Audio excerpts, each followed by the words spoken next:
Shri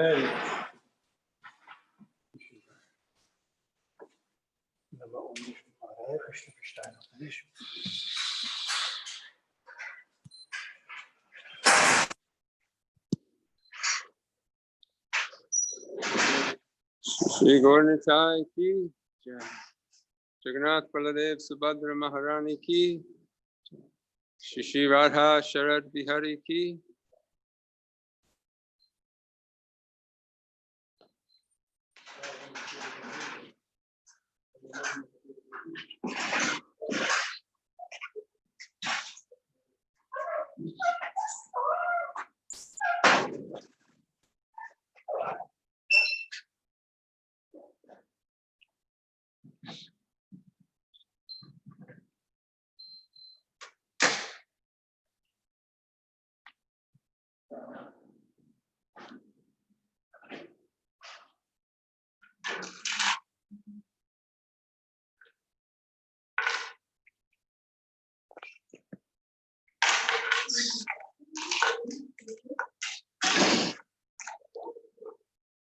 Vandeham Shri Guru Shri Juta Padakamalam Shri Guru Vaishnavam Shri Rupam Sagrajata Sahagana Runatanditam Tam Sajivam Sadvetam Savadutam Parishana Sahitam Krishna Chaitanya Devam Shri Radha Krishna Pada Sahagana Lalita Tridishakanditam Namo Vishnu Padaya Krishna Prestaya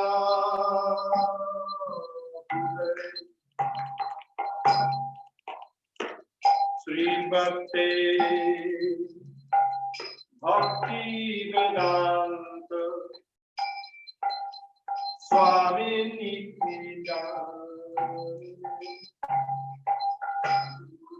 Namo Vishnu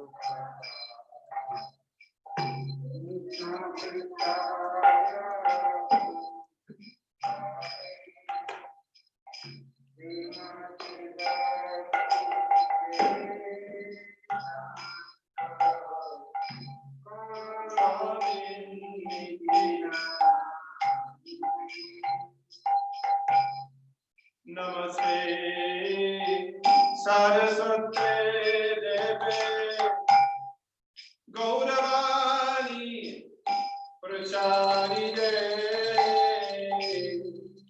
Nirvishesha Shunyavadi Paschatya Dejatari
Hare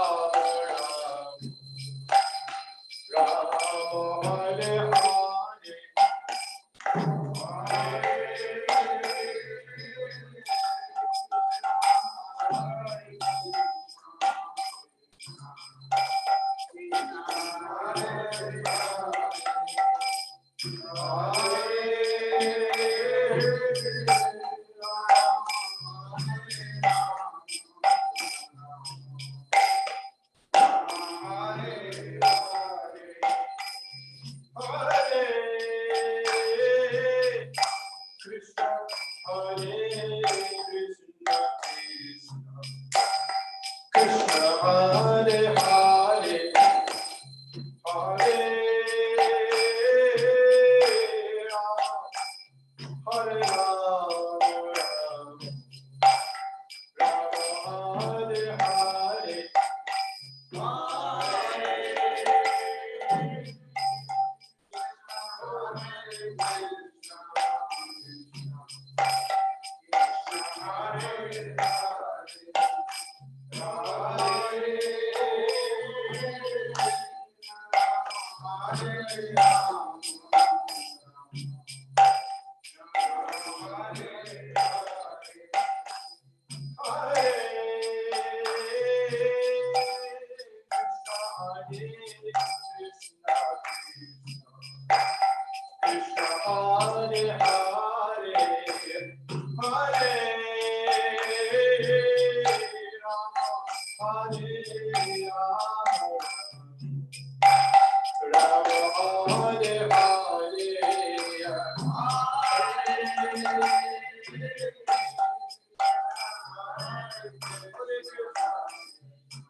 Krishna Krishna Hare Hare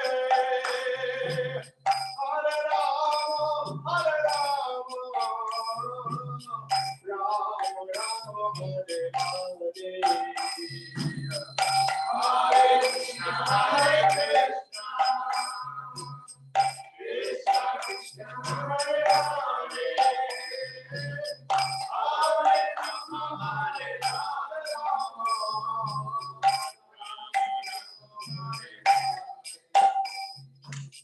Hare Krishna, Krishna Krishna, Hare Hare, Hare Rama, Rama Rama, Hare Hare. Hare Krishna, Krishna Krishna, Hare Hare.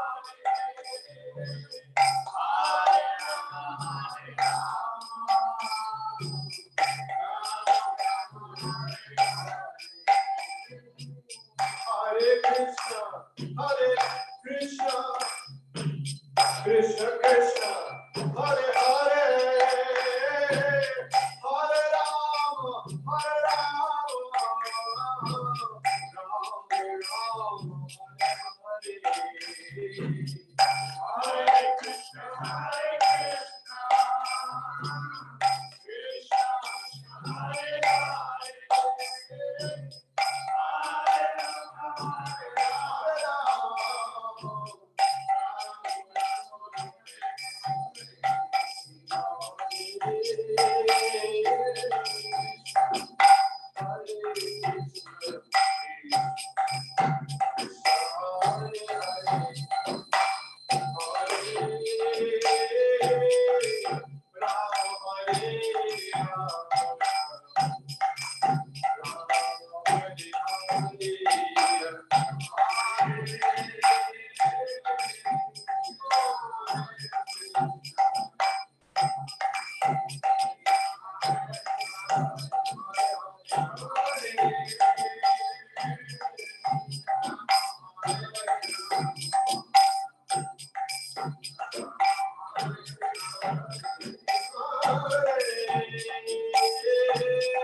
Hare.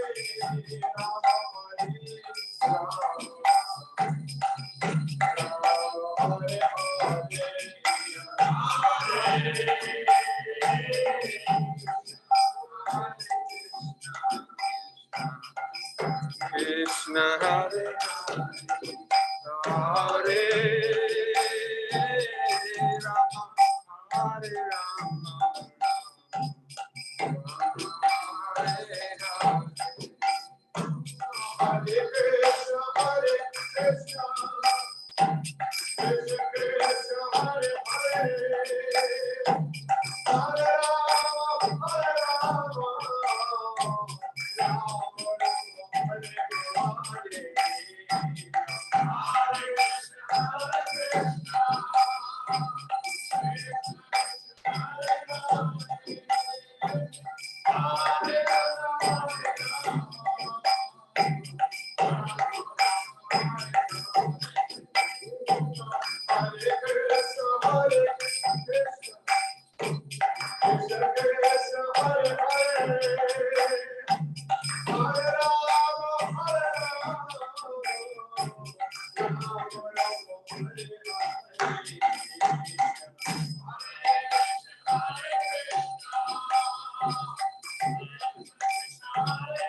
Krishna, Krishna Krishna, Hare Hare, Hare Rama, Rama Rama, Hare Hare, Hare Krishna, Krishna Krishna, Hare Hare, Hare Rama, Hare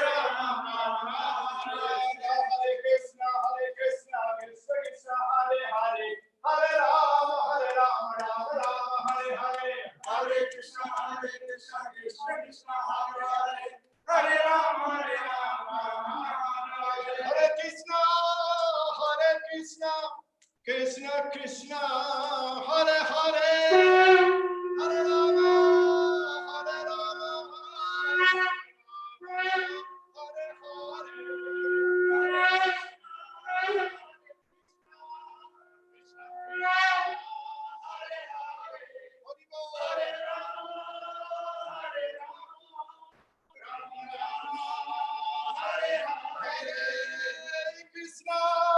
Hare Krishna, Krishna Krishna, Hare Hare, Hare Rama, Rama Rama, Hare Hare, Hare Krishna, Krishna Krishna, Hare Hare, Hare Rama, Rama Hare Hare.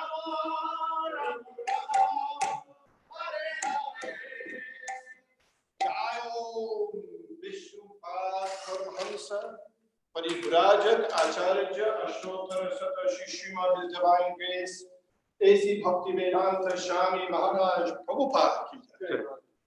Ananta Koti Vaishnavrinda ki jai. ISKCON founder Acharya Srila Prabhupada ki jai.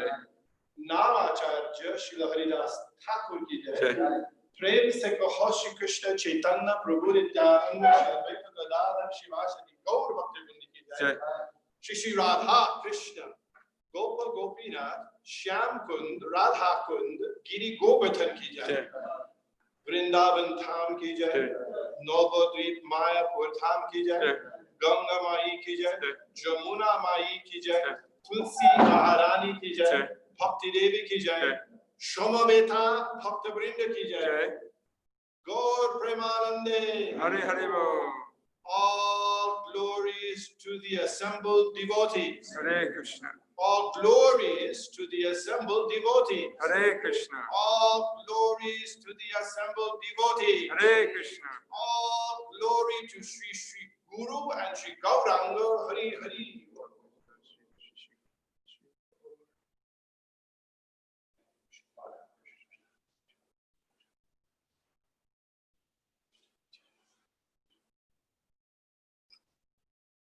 Namaste Narasimhaya. Namaste Narasimhaya. Namaste Narasimhaya. Namaste Narasimhaya.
Sharanam Prapade Bhavakara Kamalavare Nada Madhuta Singha Dalita Hiranagasipo Pranaringa Keshavarita Narahari Rupa Jaya Jagadish Hare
Hare Krishna.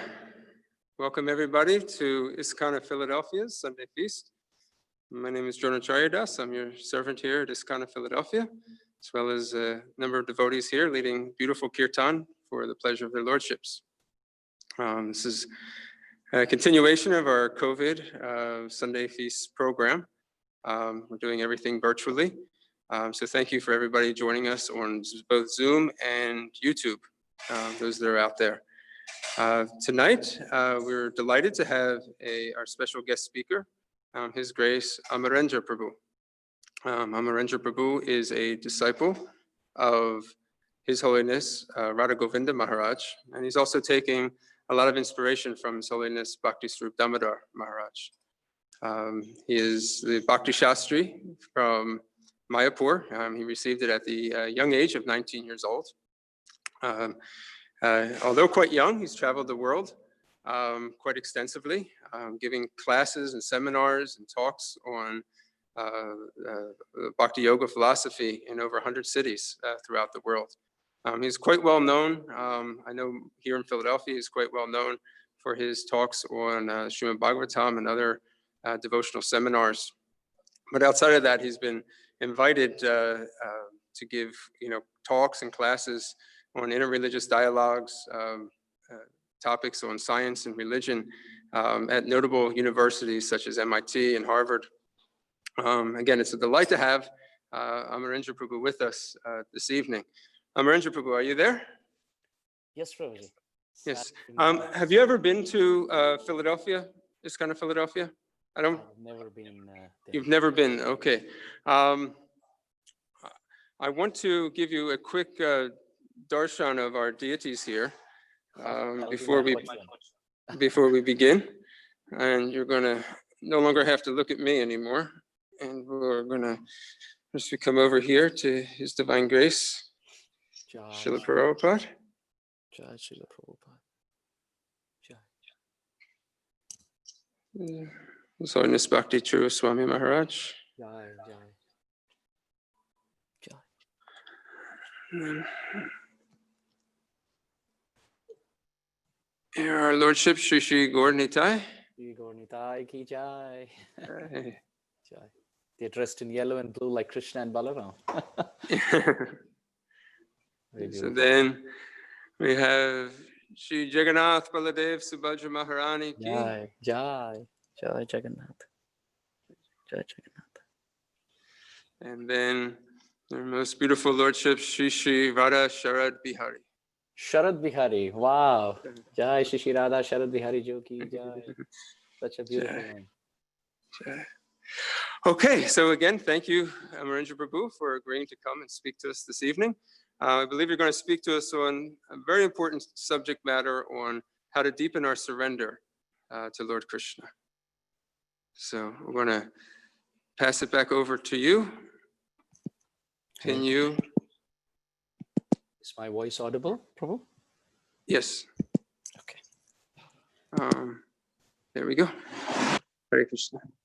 Haribo. So I really want to offer my gratitude to the management of ISKCON of Philadelphia for kindly considering me for this Sunday Feast service. I want to thank Kaivalya Prabhu for very kindly, lovingly, affectionately reaching out to me for this service. I also want to offer my obeisances to all the wonderful Vaishnavas and Vaishnavis who have kindly participated in this virtual online Sunday Feast program from ISKCON of Philadelphia. I am certainly very, very honored to participate and serve. Although I've never been there to Philadelphia, I was supposed to be there in May, but as we know, Corona had its own plans. But nonetheless, our plans didn't change. We are still meeting online by the mercy of Srila Prabhupada. for the pleasure of Shri Shri Radha Sharad Bihari. I really love the name, Sharad Bihari. Such a beautiful, it's like Ras Bihari, because Sharad Purnima is the night when Radha and Krishna on the banks of the Yamuna in Vrindavan had their most celebrated, most revered Rasa Leela, which Srila Prabhupada named the deities in Bombay, in India, which he called as his office. He called the deities as Shri Shri Radha Ras Bihari. Vihar or Bihar means to frolic, to relish, to sport. And Rasa, Rasa Leela, is what comes to the mind when we think of the Sharad Purnima, the night of the Sharad season, the autumn season. So very, very auspicious presence of Vaishnavas here. Very beautiful name of the deities, and very privileged from my side to participate. Vancha kalpatarubhyascha kripa sindhubhya eva cha patitanam pavanebhyo vaishnavebhyo namo namaha. Before I begin, I want to very quickly offer Mangalacharana prayers to our predecessor Acharyas, and then want to get straight into the service for this evening. Om Ajnanatimirandhasya Jnananjana Shalakaya Chakshur Unmilitam Yena Tasmai Shri Gurave Namaha Shri Chaitanya Manobhishtham Sthapitam Yena Bhutale Swayam Rupaha Kada Mahyam Dadati Swapadantikam Namam Vishnupadaya Krishna Preshthaya Bhutale Srimate Bhaktivedanta Swaminiti Namine Namaste Saraswate Deve Gauravani Pracharane Nirvishesha Shunyavadi Paschatya Deshatarine Jai Shri Krishna Chaitanya Prabhu Nityananda Shri Advaita Gadadhar Srivasadi Gaur Bhakta Hare Krishna Krishna Krishna Hare Hare Hare Ram Ram Ram Hare Hare. Hare Krishna. So in the Bhagavad Gita, we have 18 chapters and we have 700 verses, which includes a very beautiful conversation between Sri Krishna, the Supreme Personality of Godhead, and his very dear devotee friend, Arjuna. They go back and forth on different subject matters. Arjuna is perplexed and bewildered on the battlefield, but Krishna teaches him not just how to fight the battle, but he teaches him how to fight the battle of life. Through Arjuna as the instrument, Krishna speaking the message of the Bhagavad Gita, echoing, resonating the moods of his heart for all the jivas for all times to come. All the great acharyas who have surfaced on earth, they have given their commentaries and presented newer and newer heartfelt effusions, if you could call it, from their perspective on the different interpretations of the Bhagavad Gita. We have seen Madhvacharya and Sripad Ramanujacharya write their commentaries. And in fact, even Sripad Adi Shankaracharya has written his purport to the Bhagavad Gita and explained his school of thought. But we see that Bhagavad Gita has been the fundamental backbone, the most popular philosophical text from the East, where even great acharyas who are very scholarly, very scholastic, and devotionally heart-wrenching in their lives, they have given time in not just reading the Bhagavad Gita, hearing the Bhagavad Gita, studying the Bhagavad Gita, but also explaining the Bhagavad Gita through their elaborate purports. In fact, Sripad Adi Shankaracharya has written a Bhagavad Gita Mahatmya. He has written verses glorifying the Bhagavad Gita, where he says, Gita Shastram idam punyam ya pathet prayata puman Vishnu padam avapnoti bhaya shokadi varjitaha. That if someone studies the Bhagavad Gita very scrutinizingly, very, very sincerely, what happens? Gita Shastram idam punyam. This is so purifying that yah pathet prayatah puman. Any living being, any human being who with endeavor, he studies this text. What happens? Vishnu padam avapnoti. He gets the lotus feet of Sri Hari. And bhaya shoka adi varjitaha. He will be devoid, he will be bereft of any lamentation, hankering, grief, or sorrow in this world. Also, other verses have been laid down in the same theme, where he says, Maline mochanam pumsam jalasnanam dine dine, sakrit gita amrita snanam samsara malanashanam. Just like we need soap and water to clean the body and take our bath, we need the words of Krishna very beautifully honey-laden with the purports of the acharyas to clean the, not the body, but to clean the mind, to clean the consciousness. Ekam shastram devaki putra geetam, eko devo devaki putra eva, eko mantras tasya namani yani, karma api ekam tasya devasya seva. Then Shankaracharya says, ekam shastram, if there is one shastra that we have to hold, devaki putra geetam, it must be the Bhagavad Gita spoken by the son of Devaki, Sri Krishna. And eko devo devaki putra eva. And if there is one Lord that we have to take shelter of, it must certainly be the son of Devaki, Sri Krishna. Eko mantras tasya namani yani. If there is one mantra that we have to take shelter of, it certainly must be his beautiful holy names. Chaitanya Charitamrita has also defined that sarva mantra sar nam ei shastra marma. Kali kale nam vinu nahi ara dharma, sarva mantra sar nam ei shastra marma. Kaviraj Goswami has explained that in Kali Yuga, there is no other dharma apart from taking shelter of the holy names of Sri Krishna. And these holy names of Krishna are certainly the quintessence, the essence of all Vedic mantras. Karma api ekam tasya devasya seva. Shankaracharya then says, if there's only one activity that we have to perform, it must certainly be service at the lotus feet of that Krishna. So this Bhagavad Gita builds so many rocks through 700 verses. But there is a Charama Shloka. There is a verse on the top, which is the peak of the mountain of rocks.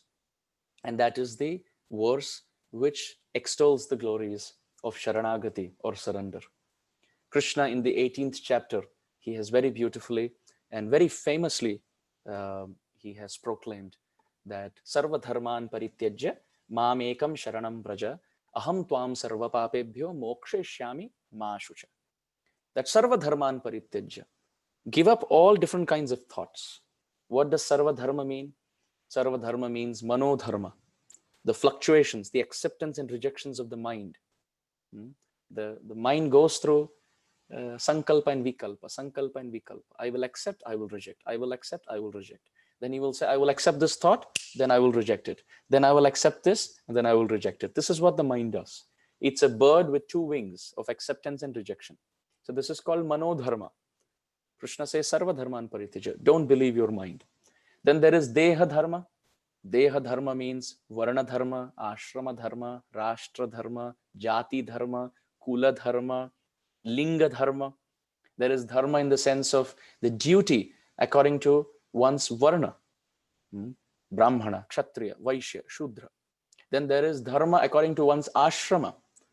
Brahmacharya, Grihastha, Vanaprastha, Sannyasa. According to one's, so either according to one's Varna or according to one's Ashrama. The order of life that we are into. Then there is Rashtra Dharma. There is patriotic duties that we have. As an Indian, as an American, we all are proud and we cross our heart in pride, etc. So there's some duty there, loyalty, some trust towards the country also. Then there is also something called as Jati Dharma or Kula Dharma. Jati Dharma means according to the caste that we are into, there is some duty. The caste is supposed to, this caste is supposed to be in the army. This caste is supposed to be, fighting a war. This caste is supposed to be Pujari. This caste is supposed to be, especially in India, you see a lot of this for namesake alone. There is Jati Dharma. Then there is Kula Dharma, duties in the family. The things that we are all expected to do. There's a flow of current of roles and responsibilities according to a certain family. Then there is Linga Dharma. There is Dharma according to one's gender. If one is a male, then there is automatic force of responsibility to get married, become a husband, and then become a father, then become a grandfather. And before that, to be an ideal son, to be an ideal brother. And same goes for the feminine gender as well. So there are so many dharmas. There is the different varieties that we just listed out. Krishna does not go one after another because there are so many examples of dharma as far as bullets and numbers are concerned. But Krishna says sarva, which means everything, all inclusive. Sarva dharman parityajya. Just give them up without a second thought. But mam ekam sharanam vraja. There is a very, very important clause here. Mam, which means me. Ekam means alone, exclusive. Mam ekam sharanam. Sharanam means shelter. Taking complete shelter, or sharanagati, as we say, to surrender. Vraja. Vraja means to proceed. You see, the land of Vrindavan is called Vraja because everyone's walking there. Everyone's doing parikrama. So it's called Vraja Dham. In Sanskrit, the word Vraja means to move. So Krishna is saying, Mam ekam sharanam vraja. In your consciousness, give all the other duties up and move exclusively in the mood of taking shelter of me alone. Krishna says, this is vraja. Move towards taking shelter. Me alone, which means there should not be anya ashraya. There should not be any shared spot for anyone else or anything else in the heart except Krishna. We must understand Krishna is such an exclusive lover that he brooks no competitors. Just like the chaste wife does not like when the husband pays attention to anyone else except her. Similarly, Krishna has so much love for the devotee and so much mamata, so much possessiveness for the devotee, that as soon as the devotee is looking left, right, for any other source of shelter, Krishna holds his chin and moves attention towards him. He does not like when anyone who calls himself to be Krishna conscious looks in any other direction except Sri Krishna. So Krishna says, if you do that to me, if you make me the only predominating, prominent priority in your life, then aham tvam sarva papebhyo mokshishyami. Mokshishyami means I will liberate. It's the future tense use. Just like we say bhavishyami. Bhavishyami means I will appear in the future. Kathayishyami, which means I will speak in the future. Similarly, Krishna uses the word mokshayishyami, which means I will liberate in the future. Aham, me, tvam, I, to you, aham tvam, sarva papebhyo mokshayishyami. I will in the future liberate you of all the sins that may have been amassed either in the past or in the future or in the present by giving up the temporary roles and responsibilities in this world. Mashucha, don't worry, don't fear.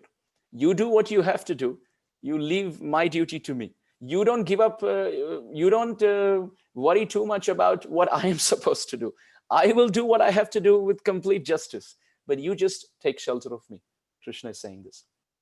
Also, we see a similar mood has been found in the 11th canto of Srimad Bhagavatam, chapter 5, text 41. We see, Devarshi bhutaptan nrinam pitrunam na kinkaram nayam rinicha rajan sarvatmanaya sharanam sharanyam gato mukunda pariritya karatam. The 11th canto, chapter 5 describes that Deva Rishi Bhuta Apta Nrinam Pitrunam. We have 6 kinds of duties in this world. We have duties towards the sun. Because the sun is rising, we are able to do our duties. We are indebted to moon because moon is actually giving the shade after the hot summer sun, the scorching heat of the sun. The moon is actually giving us the right environment so that our body can rest. You can see that when it's dark outside, that's when the body naturally goes off to sleep. And the rest that we can take at night, it can be equal to the rest that we can have during the day. Or let me put it the other way. The rest that we can have during the day cannot be equaled to the quality of the rest that we can have at night. Because daytime you may sleep for 6 hours, but it's always disturbed because the sun is up. But the moon gives us that soothing shade, that environment where the body can rest.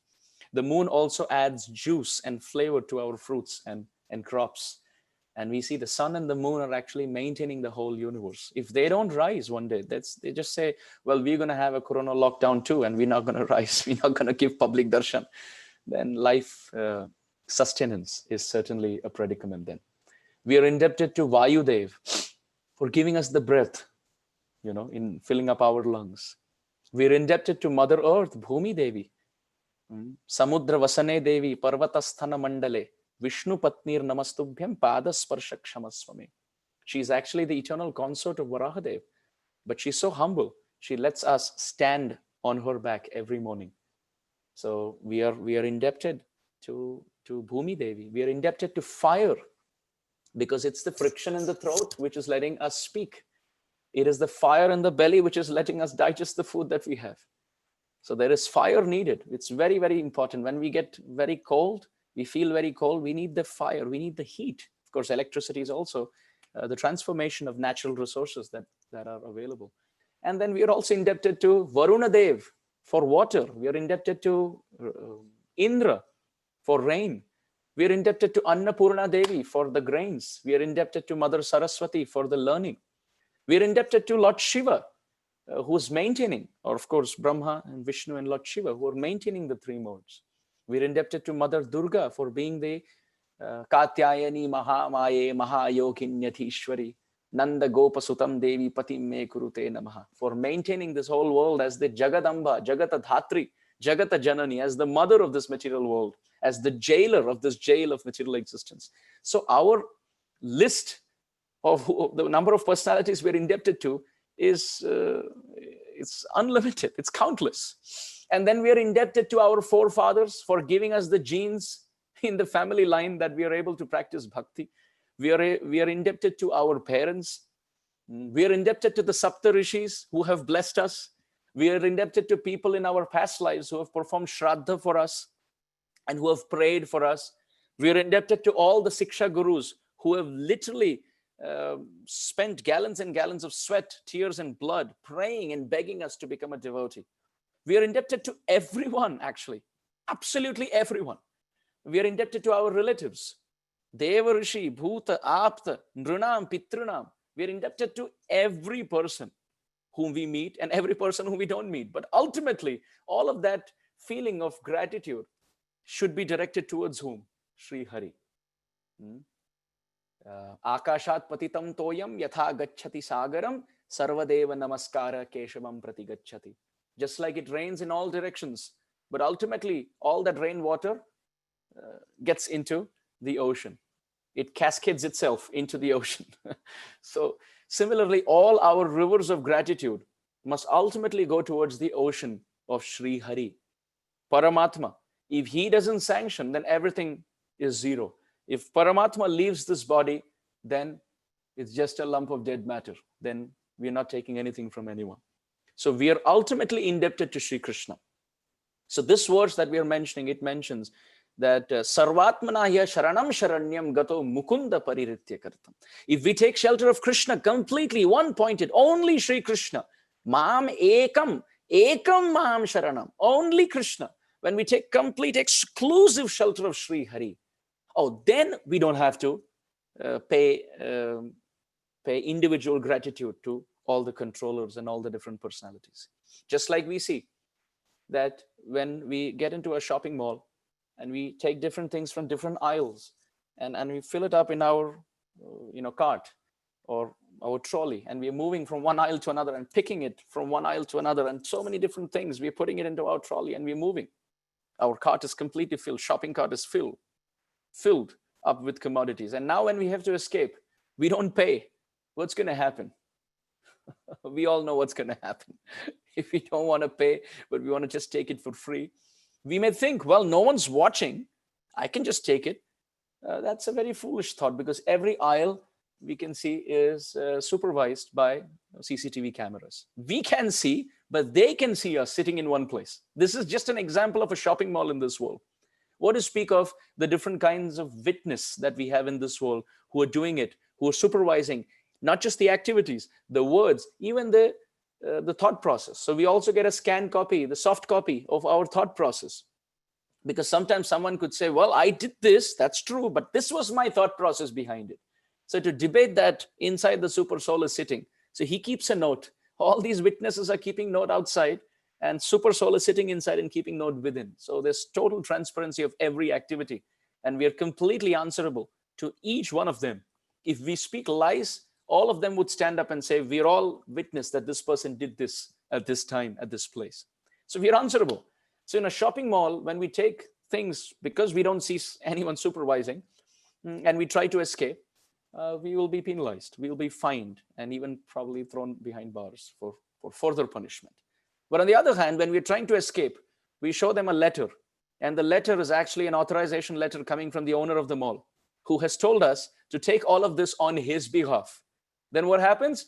They all fold their palms if it's in India, and if it's in America, they're going to shake hands, not during a social distancing program, but they will sometimes just tell you, okay, You're doing this on behalf of the boss, the ultimate owner of the mall. Please let him free to go. So if someone is doing it on behalf of the owner, then he doesn't have to pay anything to anyone. None of the shopping malls. He doesn't have to pay for any of the commodities, whether it's $1 or $500. He doesn't have to pay. But if he doesn't do it for the owner, then he has to pay individually. You have to keep one item after another, one commodity after another. They're going to scan. It's just the rules of this world, and that's how material existence is. So this verse says, if you take shelter of Krishna, all inclusive, everything poured in one direction towards the ocean of mercy, Sri Hari, only then we don't have to take shelter of anyone else, and we don't have to pay back to anyone else. Otherwise, we are indebted. Otherwise, we are in debt.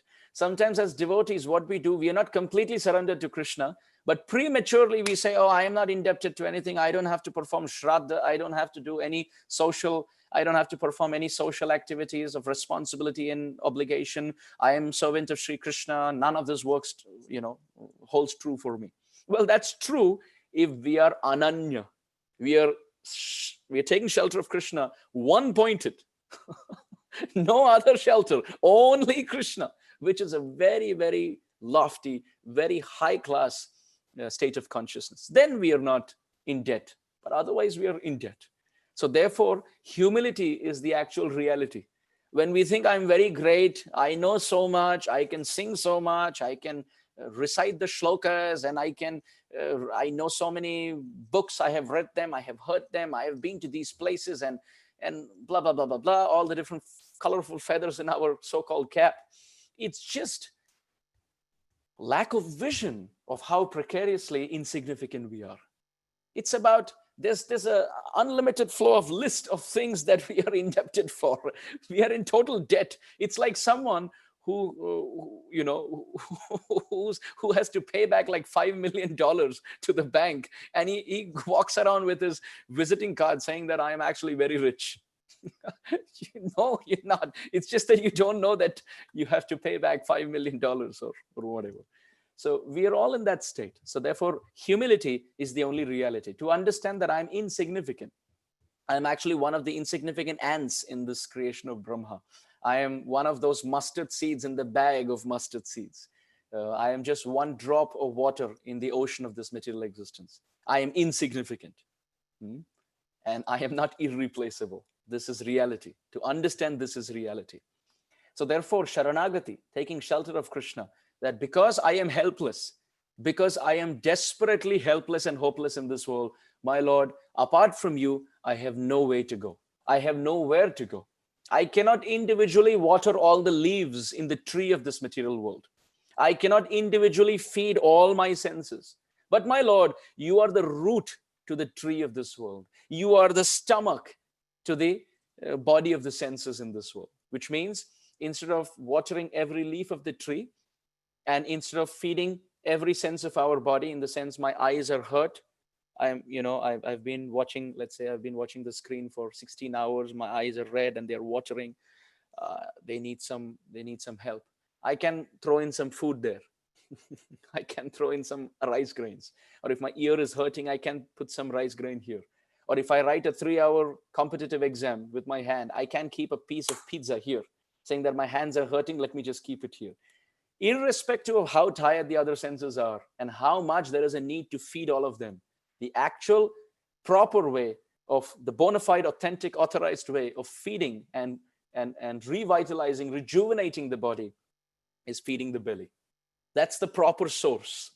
Similarly, instead of trying to water every leaf and every sub-leaf and a small bud and a sprout and a small creeper intertwined to the tree, instead of doing all of that, the best way to make the tree sustain life is to water the root of the tree.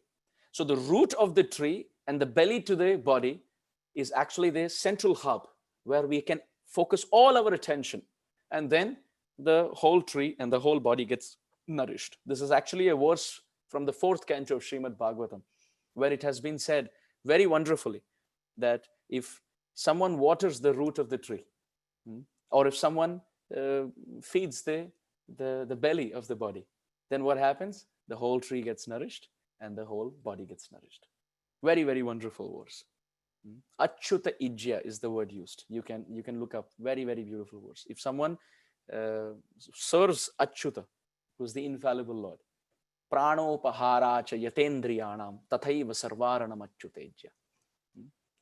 Yatha tarurmula nishechanena tripyanti tatskanda bujopi shakha pranopahara cha yatendriyanam tathaiva sarvaranam achyutejya. This is the verse. Just like tarurmula, the tree has root, and just like body has belly, similarly the whole creation has one root, and that is Sri Hari. Why worry when there is Hari? So our duty has been, our search for reality has been made very simple by Srila Prabhupada. Very, very streamlined, laser beam focus, one pointed, lotus feet of Sri Krishna, no ambiguity, no confusion, no bewilderment. Think about it. When some guru comes and mixes all these things and says, yeah, you can worship a bit of Ganesha also, you can worship a bit of Lord Shiva also, you can worship a little of Durga also, and you can also depend on other things in this world. And then also a bit of Krishna also. We are actually confusing the sadhaka, the aspirant, more than before. But here is a guru, Srila Prabhupada, who comes and uncompromising truth spoken, eloquently, concisely, reality has been presented for the well-being of mankind. That this is not the International Society for God consciousness, please. It is the International Society for Krishna consciousness. Ete chamsa kala pumsam Krishnastu Bhagavan Swayam Indrari Vyakulam Lokam Mridayanti Yuge Yuge. Canto 1, Chapter 3, Srimad Bhagavatam. Take shelter of Krishna, who's the fountainhead of all incarnations. Ishwaraha Paramaha Krishna Satchitananda Vigraha Anadir Adir Govinda Sarva Karana Karanam. Chapter 5, Brahma Samhita. Brahma is actually saying that Krishna is the root of existence. Take shelter of him. Vedan uddharate jaganti vahate bhugolam udbhibrate daityam dharayate balim chalayate kshatrakshayam kurvate paulastyam jayate halam halayate karunyam atanvate mlechan murchayate dashakriti krite krishnaya tubhyam namaha. Jayadev Goswami, Dashavatar Stotra. That the 10 incarnations have been described. Keshavadrita Meena Sharira, Keshavadrita Kurma Sharira, Keshavadrita Sukara Rupa, Keshavadrita Narahari Rupa, Keshavadrita Vamana Rupa, Keshavadrita Bhrugupati Rupa, Keshavadrita Rama Sharira, Keshavadrita Haladhara Rupa, Keshavadrita Buddha Sharira, Keshavadrita Kalki Sharira, and Keshavadrita Dashavida Rupa. 10 forms. But then he says the root is Sri Hari, Sri Krishna. Just take shelter of him. Complete Sharanagati. Through thought, word, and deed, I will do what Krishna wants me to do. Giving ourselves to Krishna is the need of the hour to become happy. So this we have understood. But now is an interesting question. So once after convincing ourselves on the need of Sharanagati, now is an important question. What is Sharanagati? What is this surrender? When we say surrender to Krishna, surrender to Krishna, surrender to Krishna, what does actually it mean to surrender to Krishna? What do we actually mean by surrendering and taking shelter of Krishna? Our Prahlad Maharaj in the 7th canto, chapter 5, texts 23 and 24, has actually given the different ways of surrender and the importance of surrender in 2 back-to-back verses. Shravanam Kirtanam Vishnu Smaranam Pada Sevanam Archanam Vandanam Dasyam Sakhyam Atmanivedanam. This is a very famous verse. Everyone knows this. 9 limbs of bhakti. But then the words that comes later is also very important to know.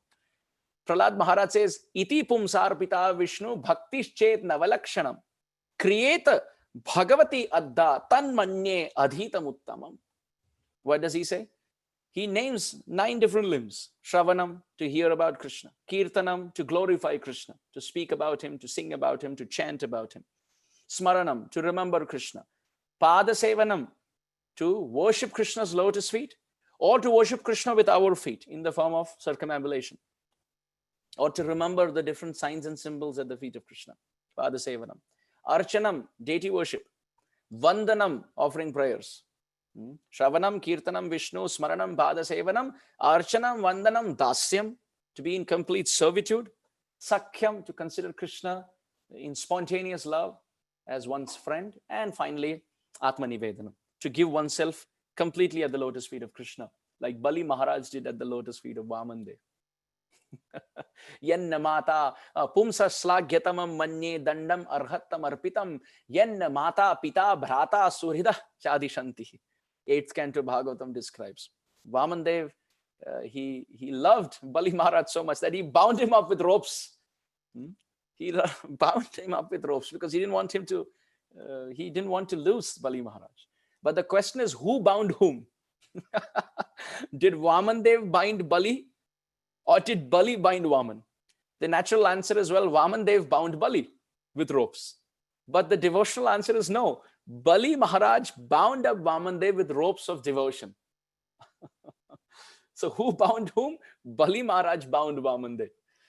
He bound him up by offering his head. He offered everything at the lotus feet of Vamandev in complete shelter, complete sharanagati, complete devotion.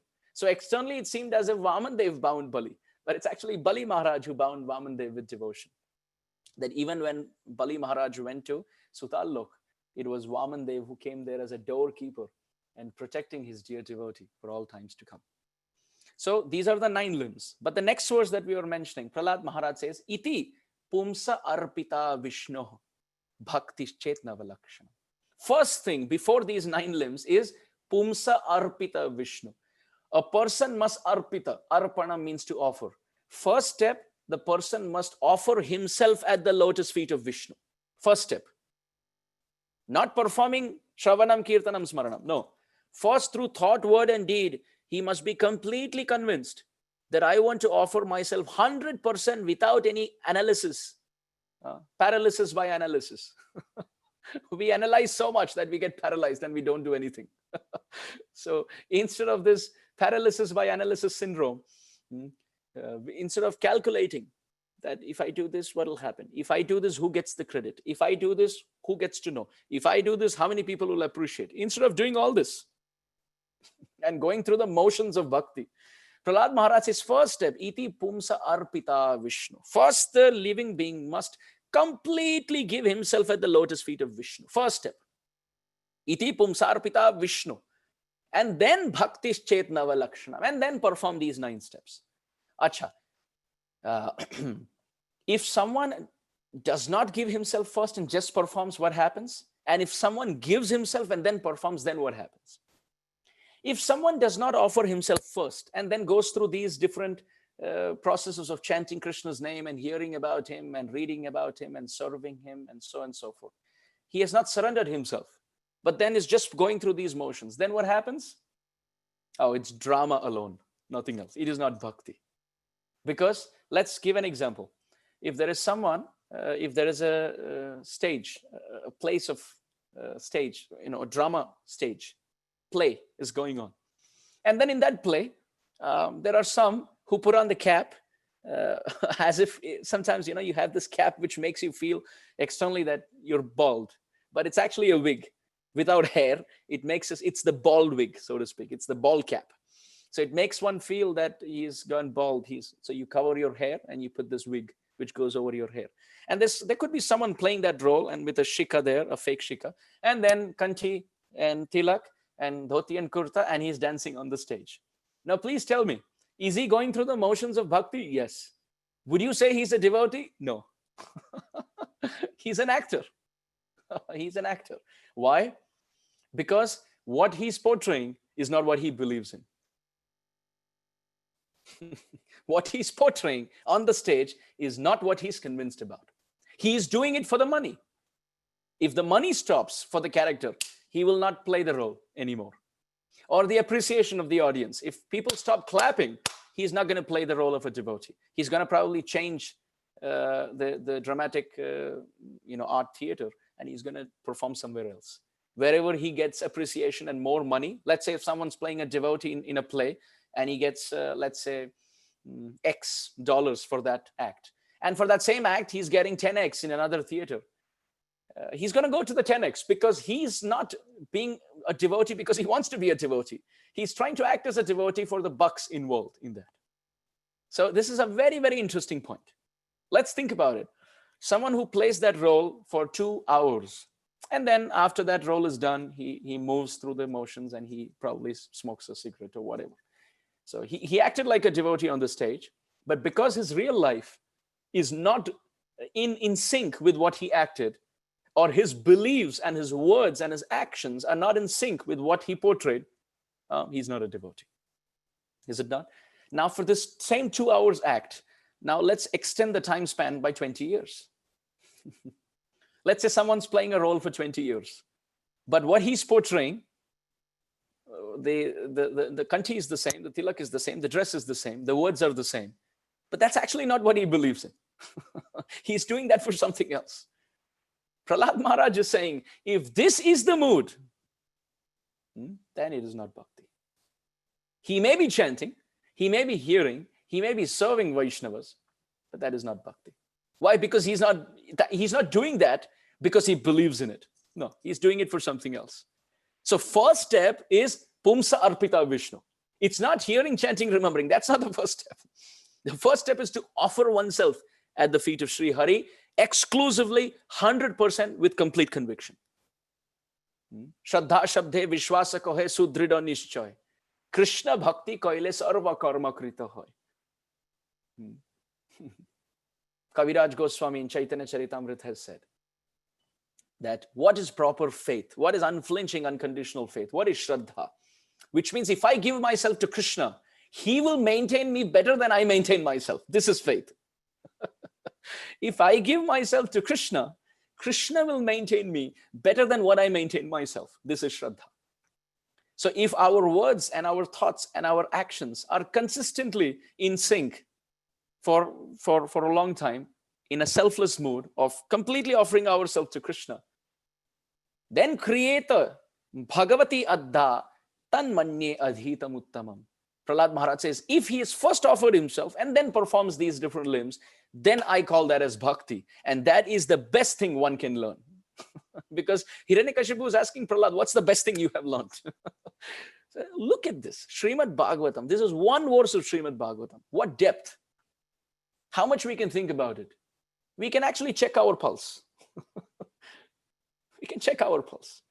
Anyone who offers himself first in Sharanagati and then performs these limbs, he is performing bhakti. And anyone who is performing bhakti is a bhakta, which means anyone who is performing devotion after surrender, which means true devotion, true bhakti starts after Sharanagati. First is the door of surrender. First, I have to give up my thoughts. Sorry. Even the wire is dancing. The earphone wire. So first is Sharanagati, which means I am ready for my thoughts to be overridden by higher thoughts.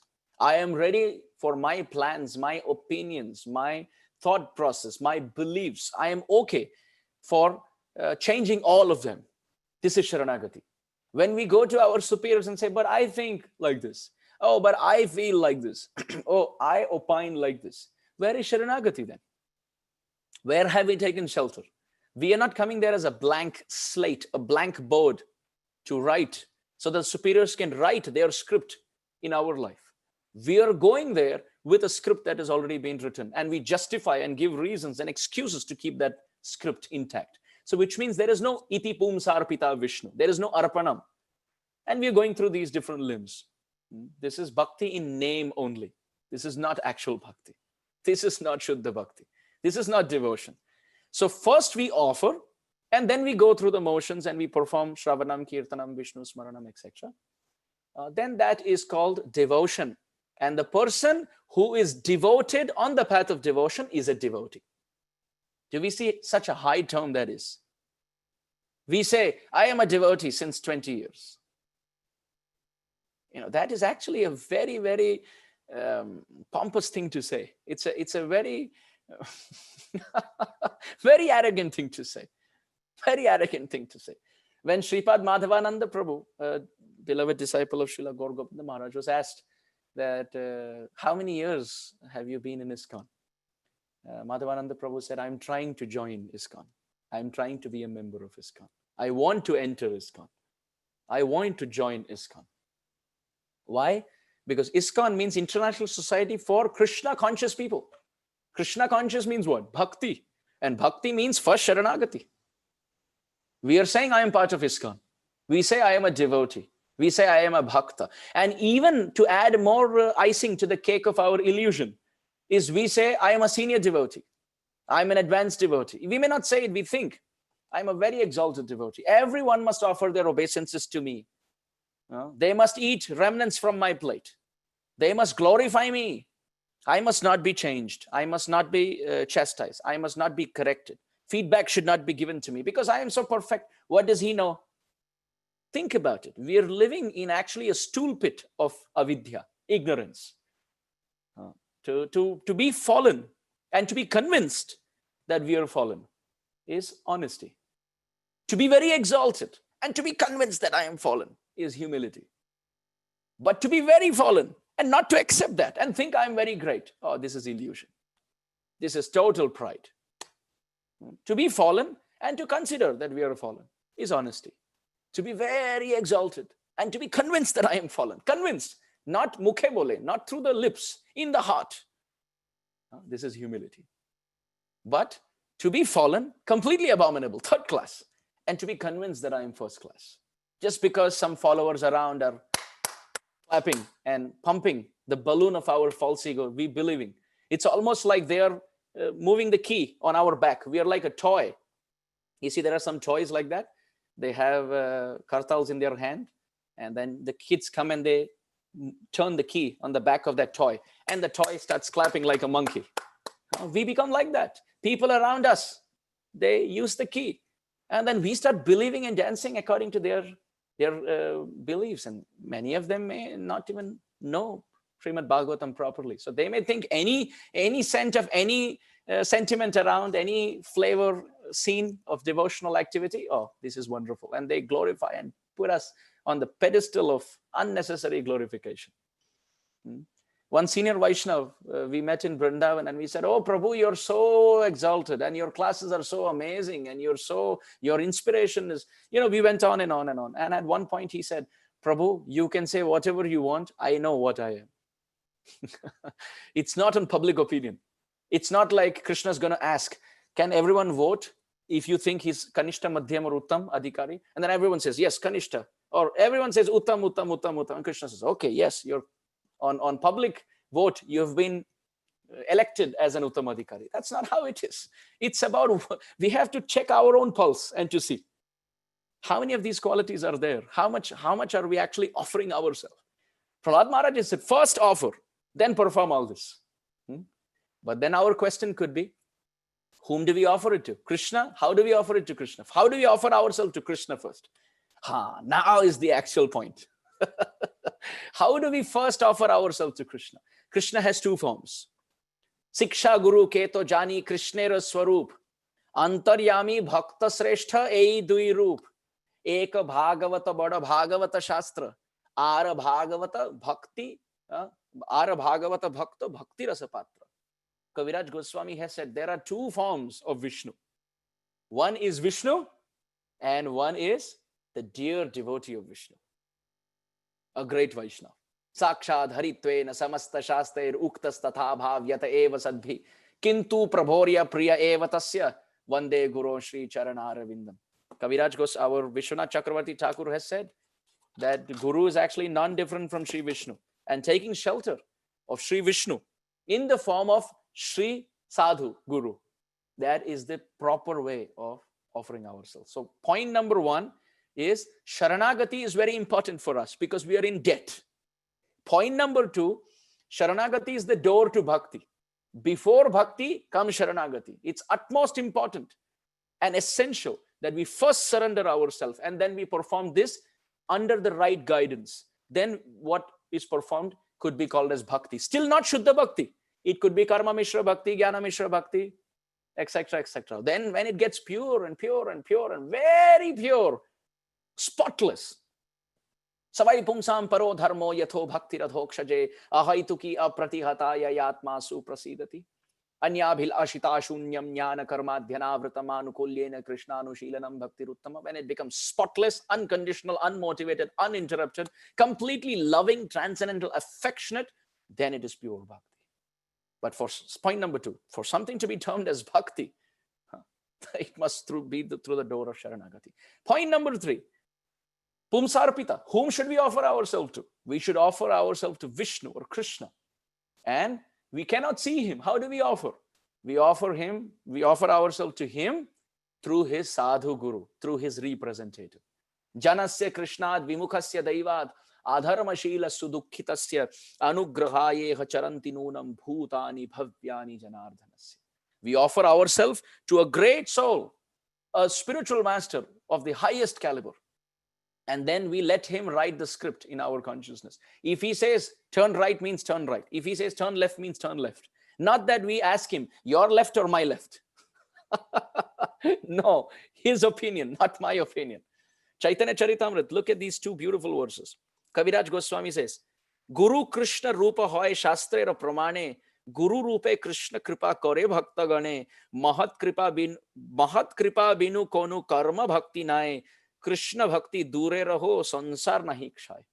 So whatever we have said, Kaviraj Goswami has put it in 4 lines of Bengali poetry. What has he said? Mahat Kripa, without the mercy of a great soul, without Sharanagati, without taking shelter of a great soul, karma bhakti nahi. Whatever we are performing, it is not bhakti. It is karma, it is activity. Mahat Kripa binu konu karma bhakti nahi. Konu karma bhakti nahi. None of our activities can be termed as bhakti if we don't have mercy of a great soul by Sharanagati. Kaviraj Goswami says, Krishna bhakti dure raho. Keep Krishna bhakti far away. Sansar nahi kshay. One cannot even get out of this world without serving a great soul. This is very important. Then he says, Guru Krishna Rupa hoy Shastrera Pramane. Shastra has given Praman that Guru is Krishna Rupa. Guru Krishna Rupa hoy Shastrera Pramane. Guru Rupe Krishna Kripa kore Bhaktagane. Krishna is doing Kripa on Bhaktagan. Krishna is giving mercy to the devotees. Guru Rupe in the form of Sri Guru. So 3rd point. First point we said Sharanagati is very important because we are in debt. We have responsibilities towards everyone. 2nd point, Sharanagati is the door which opens up to Bhakti. And 3rd point, Sharanagati means taking shelter of Vishnu. But practically we take shelter of Vishnu. How do we take shelter of Vishnu? By taking shelter of a great soul. And taking shelter of a great soul means no calculation.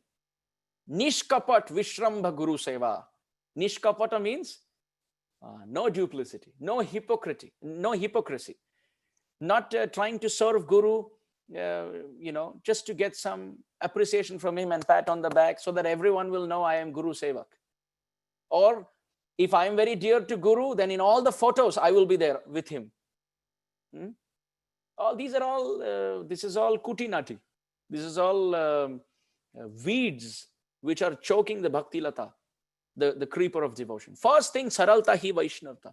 We have to straighten ourselves and not be crooked and winding up in our approach. First, nishkapat. Completely selfless. Completely empty. Our pot, the vessel of our heart must be completely vacant. Only then something can be filled inside. If we are full of pride or full of our thoughts and our emotions and our ideas, then what can Guru fill in? Guru cannot fill in anything.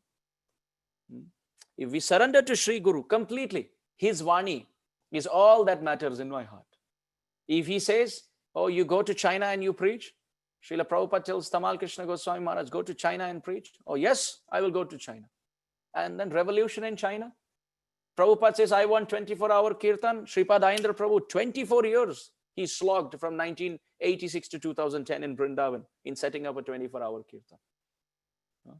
Prabhupada wanted Bengali Bhagavatam to be translated and Prabhupada's books to be translated in Bengali. His Holiness Bhakti Charu Maharaj, sitting there in Calcutta, finished everything.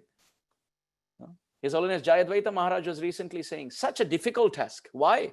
Because Chaitanya Charitamrita is already in Bengali. Prabhupada translated that into English. Now he has to retranslate that. Prabhupada's words in English has to go back to Bengali. So imagine Kaviraj Goswami's Bengali words should have Prabhupada's English words translated to Bengali. So it must be such high class. Otherwise, the Bengali reading community will say, what are you doing? You're destroying Kaviraj Goswami's work. With his Bengali is first class, he's Kaviraj. But you're not doing good job. Someone can criticize. But Bhakti Charu Maharaj's translation is first class. First class.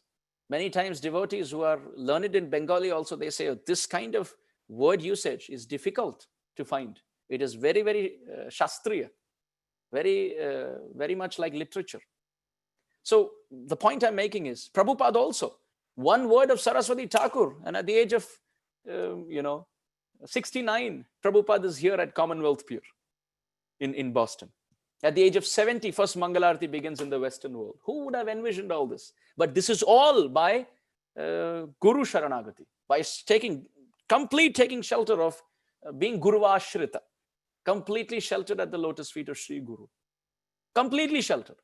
And then you can do whatever you want according to Guru's instruction, and no karma will touch us.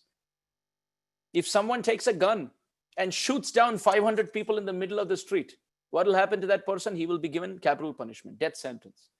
But that same person, if he is a soldier and he's shooting 500 people from the opposite army during a war, what happens? He gets an extra star in his uniform. He gets a medal. He gets a Paramvir Chakra. He gets accolades and medals and awards. He gets properly recognized by the country. Why? Both places he has killed 500 people. But in the first case, he has done it independently. Therefore, he is punished. And in the second, he's completely sheltered under the country, under the army, the defense of the border security of the country. So therefore, he's protected. Similarly, we must be under the shelter of the border security of Mahaprabhu, which is Guru, which is Sadhu, which is Shastra. When we take shelter of such a Guru, and then he says, yes, you must chant from tomorrow at this time, or you must do this, you must do that. We may fail in executing that, but we must be convinced day after day after day, I am actually Guru Das ei mora paricha. This must be the conviction that my only identity, my only recognition in this world is that I am the insignificant menial servant of my Gurudev. Mad janmana phalamidam madhukaithabare mad prarthaniya mad anugraha esha eva tvad bhritya bhritya paricharaka bhritya bhritya bhrityasya bhritya itimam smara lokanatha. King Kulashekar in the Mukundamala Stotra said, my Lord, the only thing I am begging you, the only thing, mad prarthaniya, mad janmana phalam, the fruit of my life, and mad prarthaniya, the only thing I beg, and mad anugraha esha eva, and the only thing I think as your favor in my life is, please think of me not as your servant, but as the servant of the servant of the servant of the servant of the servant of the servant of your servants. Which means, in short, one line, consider me and recognize me to be the servant of my Gurudev. Bas, I don't want anything. And, Prabhupada, nothing else I want. Their words are actually the favorable winds on the ship of my life. Nrideham adhyam sulabham sudurlabham plavam sukalpam gurukaranadharam mayanukulena nabhasvateritam puman bhavabdhim nataretsa atmaha. 11th canto Bhagavatam has described human form is a ship. What are the favorable winds? The words of the Shastra. Who is the captain on the ship? Sri Guru. Still, if the soul wants to jump out of the ship and go into the water of material existence, he is a fool. Bhagavatam says, Atmaha, he is committing spiritual suicide. So what should one do? One should be in the ship of this human form and let the captain, Sri Guru, be the Guru Karanadhara, the one to twist our ear. His words, and it doesn't have to be personal instruction in the ear. His public classes, his mood is what we have to take in our heart. We don't have to be like a public jumping monkey in the view of our Gurudev to get his attention. Guru is everywhere, like Krishna. Akhanda mandalakaram vyaptam yena characharam tatpadam darishitam yena tasmai Shri Gurave namaha. If Krishna is present in every atom, my Gurudev is also present in every atom. Our Guru Jan, they are present in every atom because Krishna cannot be alone. He needs his servants. So therefore, I don't have to it's not like a corporate event where I have to try to butter up my boss and I have to try to be nice to him so that I get his favor. No, Guru is all knowing. Krishna will tell Gurudev that this servant is sincere. So many times we see, so many times. Srila Prabhupada may may completely ignore and neglect someone who's trying to flaunt himself. But Prabhupada will go into the kitchen and appreciate a devotee who's actually behind the curtain, you know. So we have to be convinced that the words of my Gurudev, the words of Srila Prabhupada through his books and his classes, the classes and the words of my Gurudev and Srila Prabhupada, they are actually the guiding principle. That's the torchlight in my life. If my Gurudev says in this situation, ideally a devotee should do this, but I think that is not proper to do, I let my mind agree to the words of Sri Guru. I am ready to be overwritten and overridden by the thought process of my Gurudev. This is Sharanagati. And this is done in 6 ways, but those 6 principles of Sharanagati, we will take next week. So we stop here. I will take, if there are any questions or comments or corrections or suggestions or reflections, we can take that for a few minutes. But we will discuss the 6 limbs of Sharanagati on the basis of Bhaktivinoda Thakur's understanding in our next week, same time, same session. So I give it back to our hosts and admin for the call. You can kindly see if there are devotees having any questions or reflections in this discussion. Hare Krishna. Hare Krishna. Everyone, just if you have any questions, please use the raise hand feature on the participants panel. If you have anything, and accordingly, I guess in the order that the questions come in, we'll unmute you. Thank you.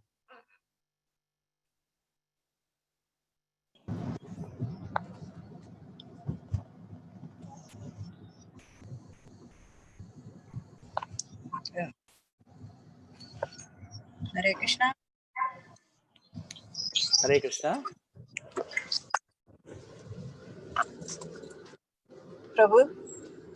Yes, Mataji, can you kindly introduce yourself? Yeah, this is Vatsala Mataji. I am closely. I'm driving. I'm coming to the temple now. Okay. I have been fascinated with your talk because the way you give the lectures with this little authority on Sanskrit, and I am a Sanskrit lover, so that's how I started reading Srila Prabhupada's book. So I mean, certain times if you have any, your speech is really wonderful, and I'm beginning to like your speech. I'm listening various parts of it. If you have any email, would you be kind enough to give it to the management team or somewhere so we can post it so I can ask questions? Sure, that is possible, Mother. That is possible. But I think all the lectures are really wonderful. I started listening to several lectures, and it's really good. And the way you explain different things step by step, the way you pronounce the Sanskrit, and then you do that, very, very, I'm very keen on knowing more about shastras and things like that. I'm a little older person, over 65, so. And you are like my son when you talk. I said, okay, I gather all the ideas, and it is really fascinating to know from such young people. And I guess I'm a fan of young people now. Thank you very much for all your talk and lectures and everything. You are doing a wonderful job. I'm sure Krishna is doing all the things he has to make us surrender. Thank you. Hare Krishna, Mother. Just 3 points in response. First and foremost, we are all getting old. Yes.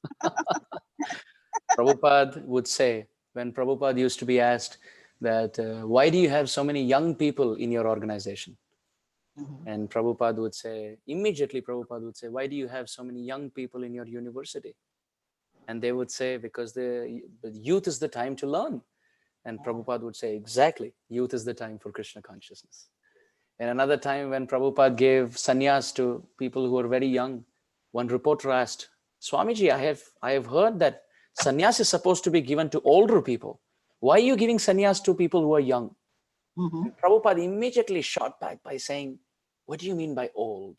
How do you define old? The news reporter said, well, someone close to death is old.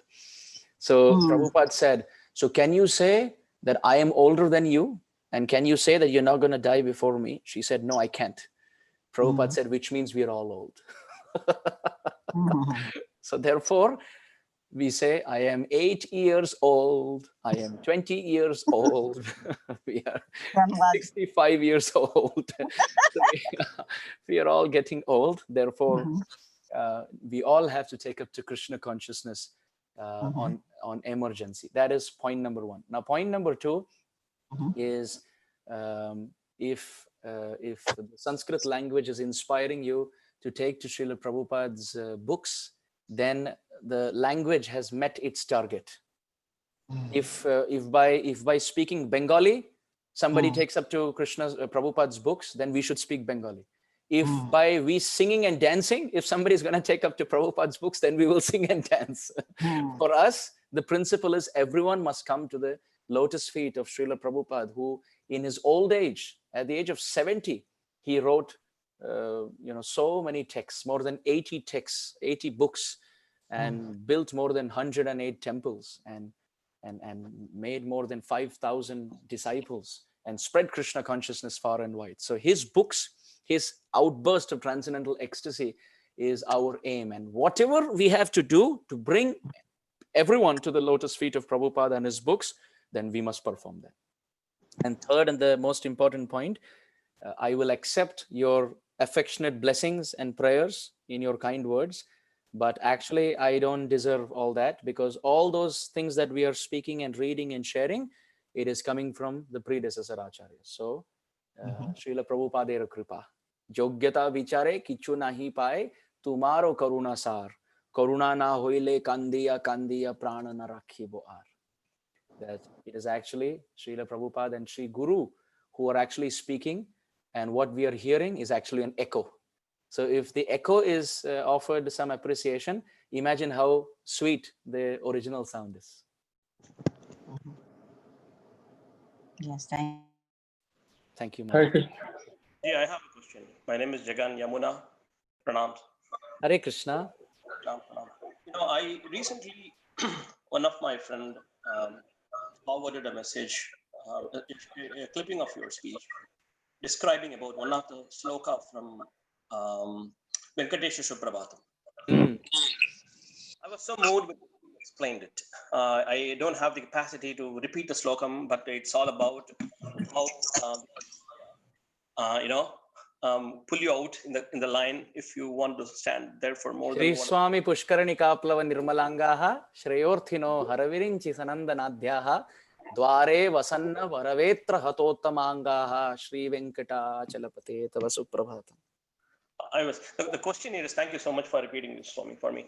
The question is, I don't know if there is already a recording available. I want to know the meaning of all the slokas, the way you explained. Honestly, those 5 lines, 6 lines of explanation of each of these stotra, that really help. The reason behind is I have a small pool of kids here. What are their names?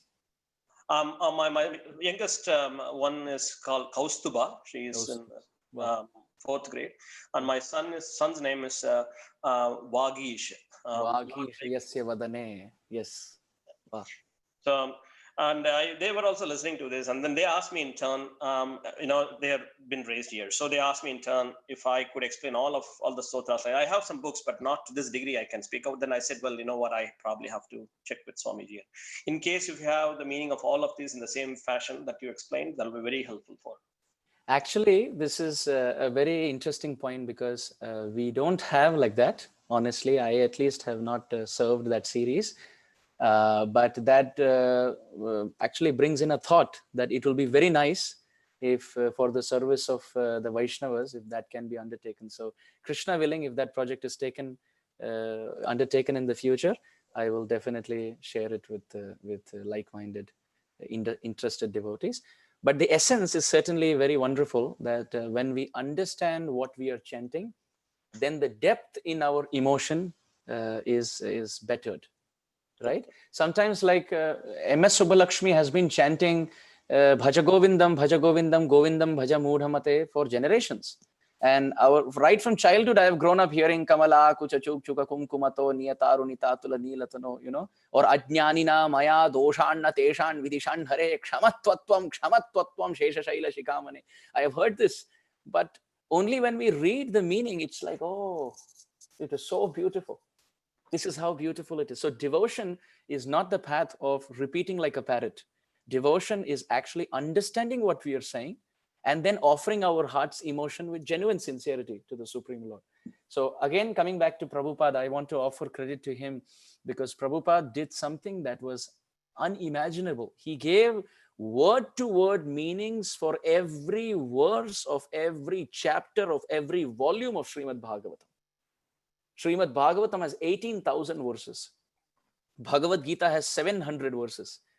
And most of the times we find aspirants and spiritual practitioners who memorize the verses, but they may not know the essence of the verse. But Srila Prabhupada actually gave Sanskrit hyphen English, Sanskrit hyphen English, every word.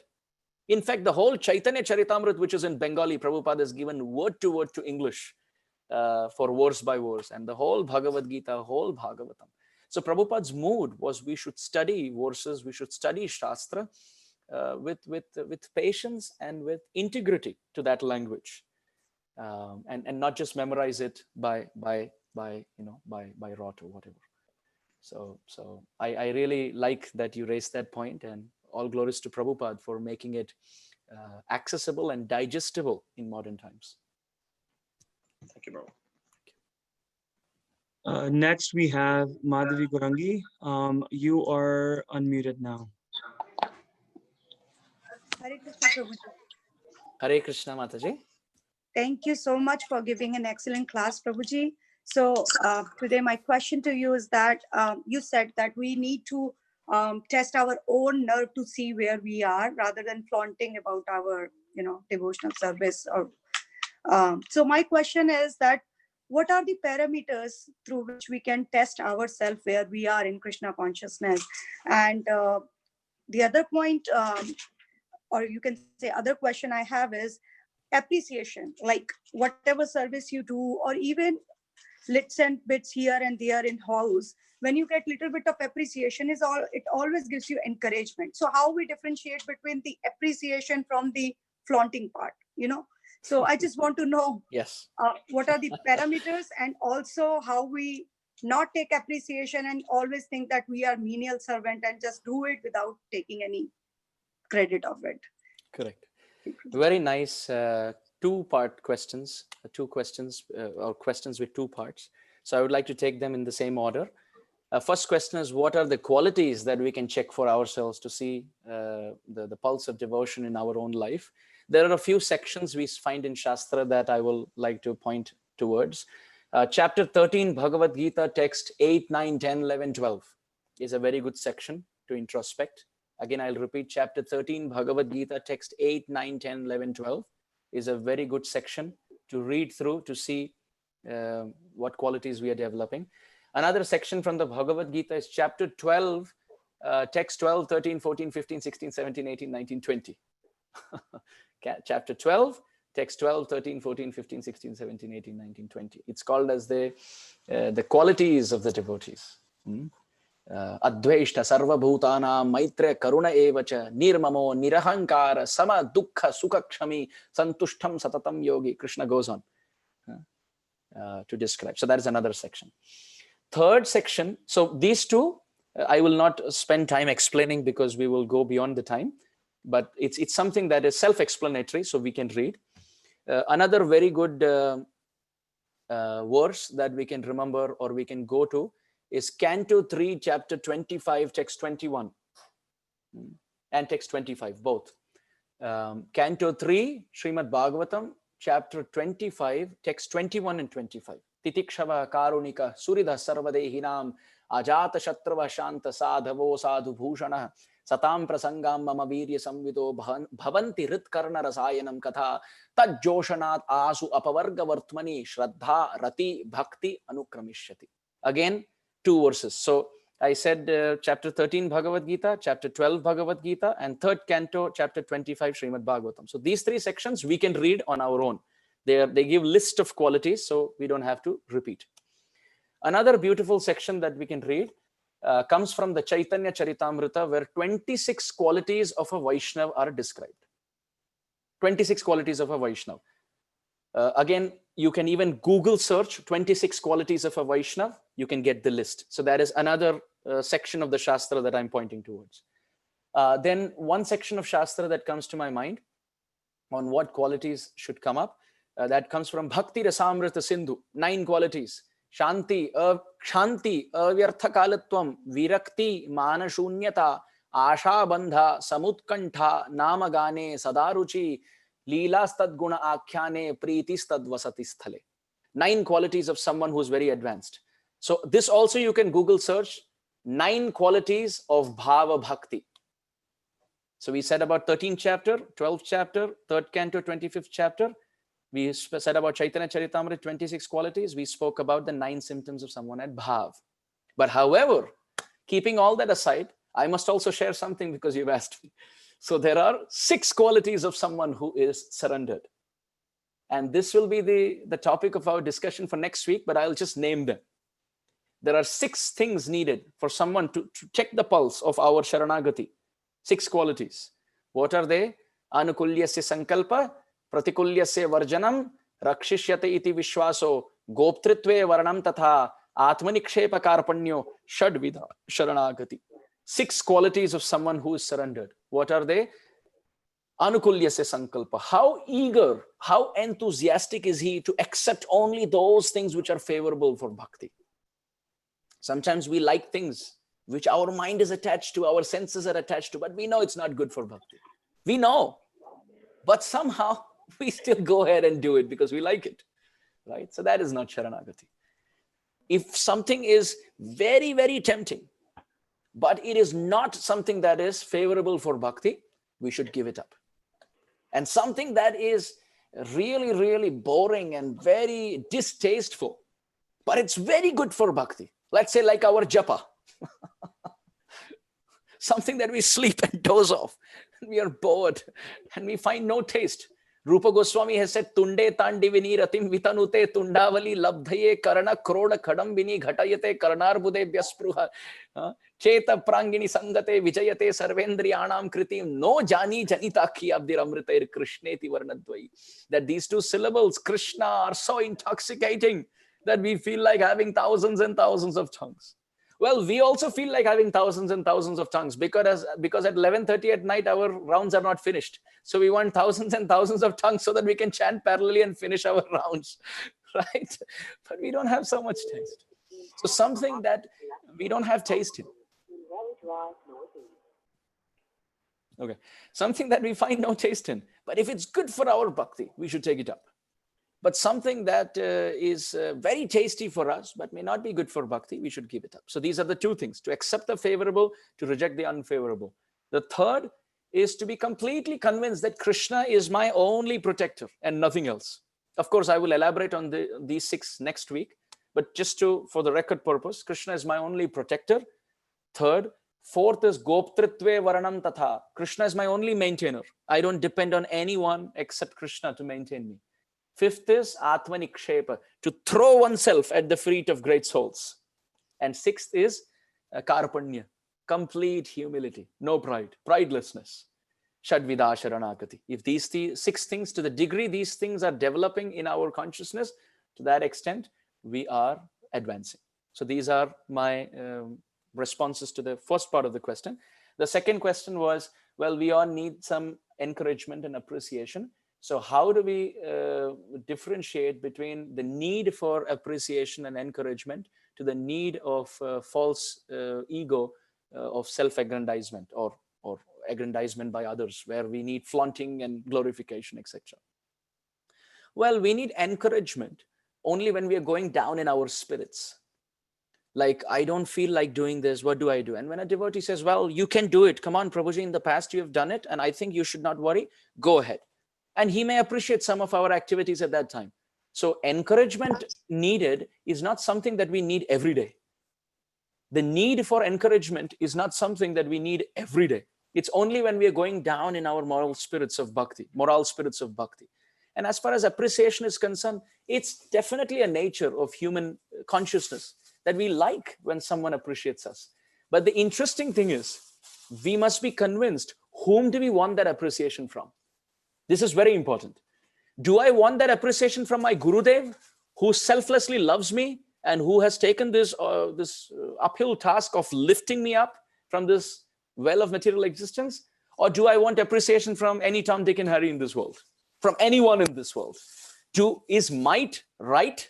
Do I want following on my Instagram and my YouTube and my Facebook, and I want to see how many likes and comments and share and subscriptions I get from anyone, doesn't matter who it is? Or is it that I want to be appreciated by someone who genuinely loves me? That is Sri Krishna in the form of Gurudev and very high-class Vaishnavas, or maybe our spouse, or someone who's very dear to us. But if the desire is there, I should sing in a temple. Like, for example, if I've never been to ISKCON Philadelphia, but if the desire is, oh, I am going to sing, let's say, Sandhya Arati Kirtan, and I want to keep looking, how many of them are actually looking at me instead of looking at the deities? This is not the need for appreciation. This is definitely the scent, or let's say the stink of false ego, where I want to see how many eyes and how many heads are turning to see me, right? Are we doing Sandhya Arati Kirtan for the pleasure of Radha Sharat Bihari? Or are we doing Sandhya Arati Kirtan? Is it a ladder to get the fruit of everyone's appreciation? Or is it the fruit in itself? Is our service the fruit? Or is it the ladder to get something else, which is the fruit? This is very important. So the need of being appreciated and encouraged is just normal. We are sentient beings. We can't shun that. But what we can fine tune and refine is whom do we want to get it from? That is devotion.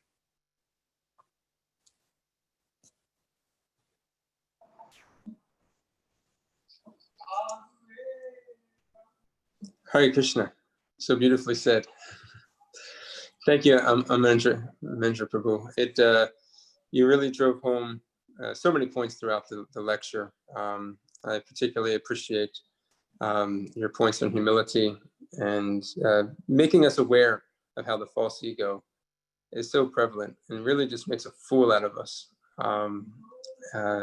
We look forward to your elaboration on these points next week as you go over the 6 aspects of surrender. Please, everybody, tune in, share with your friends. If you liked what you heard tonight, please spread the good news. Please spread the word. Again, it was a great fortune. And I was going to say, I can't wait to have you back again, but we're going to have you back again next week. So we don't have to wait.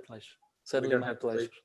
We don't have to wait too long, which is good for us. Where are you staying right now, Prabhu?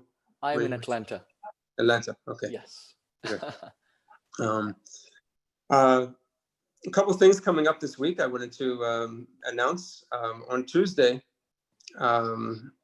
is a very special day for us. It's the incorporation of ISKCON. It's the anniversary of the incorporation of ISKCON. I believe it's the 54th anniversary. So this day we're going to have a lecture on Tuesday evening at 7:30 by His Grace Nuttama Prabhu. He'll be speaking on the 7 purposes of ISKCON. Nuttama Prabhu, he's the ISKCON's communication minister, as well as our GBC here in Philadelphia. So please tune in for this. A couple ways to look at this. One is that you can ask yourself, where would you be? Where would your life be right now if it wasn't for ISKCON? That's something we can ponder as we go up to come to Tuesday. Another thing is, it's a day to really appreciate the sacrifice that Srila Prabhupada had made for us in establishing ISKCON. Certainly was not an easy task. He went through a lot of painstaking sacrifices in order to make it happen. And along with it, there were a lot of devotees that sacrificed their lives as well to establish this ISKCON, so that the fallen souls of this world can benefit, and that includes us. So it's a day to give great appreciation, and it's also a time where we should ask ourselves, do we know what the 7 purposes of ISKCON are? And if you don't know what they are, by Tuesday would be a good time to learn. So that's coming up Tuesday. Please tune in 7:30 on this same Zoom channel. And then Thursday is Ekadasi, day we fast from beans and grains and increase our devotion, our bhakti, our practice, our hearing and chanting. Every morning we have Srimad Bhagavatam class from 7:50, starting at 7:50 a.m. Please join in. Our group is growing. We have some really lively discussions. We're in the 10th canto of Srimad Bhagavatam. We're studying the pastime of Krishna killing the Trinavarta demon. So it's a great time to jump in if you haven't been joining us. Again, that's 7:50 every morning.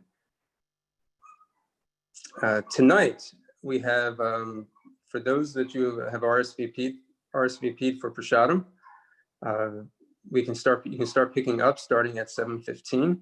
I have to tell you, this we started off about a month and a half ago distributing Prasadam to the devotees on Sundays, and started with about 25 devotees coming to pick up Prasadam. This week, we're up to 115 devotees coming by to pick up Prasadam. We are, I'm happy to say that the containers that we're using, all the utensils, everything we're doing are earth-friendly products, either made of recyclable materials or biodegradable. They're reusable. And it's also a great way during this COVID time to find some way to connect. I know physically we have to stay at a distance. We have these wonderful classes that really engage our intellect, our consciousness, help us go deeper in our devotion, our meditation on Krishna. But so many devotees feel a separation from actually coming to the temple. And although we have darshan in the evenings from 6:30 to 8 o'clock every day, but so many people miss that taste of Jagannath Prasadam. So we're very enthusiastic that this is growing. If you are interested, please RSVP every week so we can prepare enough to serve the devotees. This evening, we don't have a sponsor for the feast. So if you are coming, please make a donation that'll go toward making sure these feasts continue. That is it. Oh, one last thing, the Sunday school for all the parents out there with children, Mother Shobha Radhe and the Sunday school teachers, they've elected to continue the Sunday school throughout the summer. It's a really wonderful thing. It's only an hour a week plus for the kids. They'll keep them engaged in keeping Krishna part of their lives throughout the summertime. So that happens actually, right? Some of them may be going on right now. And then there's also one for the older class tomorrow morning at 10 a.m. On this particular Zoom channel. Okay, that is it for me. Again, much appreciation and gratitude to you, Amarendra Prabhu, and we look forward to next Sunday. Thank you so much, Prabhu. Thank you so much. Hare Krishna. Thank you, Amarendra. I really want to thank you very much for joining us, and we look forward to see you. Thank you. Hare Krishna. Thank you, Kaivalya Prabhu. Thank you so much. Thank you, everyone, for kindly joining. Vancha kalpatrubhescha kripa sindhubhyeva cha patitanam pavanebhyo Vaishnavebhyo namo namaha. Natakoti Vaishnavrinda ki jai. Srila Prabhupada ki jai.